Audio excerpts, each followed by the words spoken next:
السلام علیکم ملګرو، په دې هیله چې روغ او جوړ بسته او صحت جامې پر تن وي.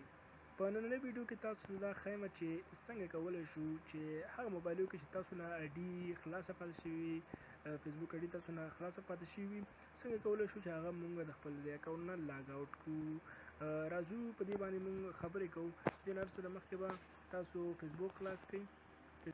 دا په دې خاطر دا سیټینګ ډېر ضروري دی چې که چېرته تاسو موبایل کې آیډي خلاصه پرېښودې وي او هغه موبایل تاسو خرڅ کړی وي یا د ورک شوی وي، نو دغه طریقې باندې تاسو کولی شئ چې هغه بېرته لاګ آوټ کړئ او خپل آیډي محفوظ وساتئ.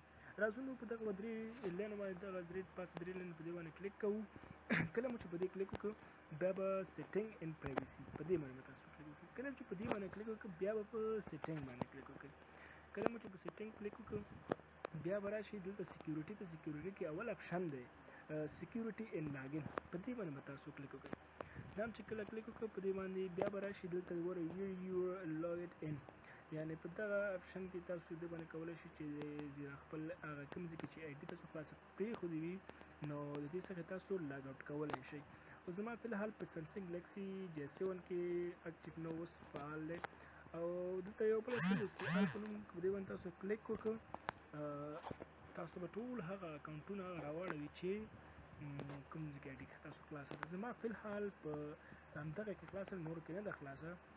که تاسو غواړئ چې کوم ځای کې خلاصه وي، تاسو کوم آیډي هغه تاسو ته شو کوي، ښکاره کوي درته، بیا به که تاسو غواړئ چې هغې څخه لاګ آوټ کړئ په د لاګ آوټ آف آل سیزن په دې باندې تاسو کلیک وکړئ.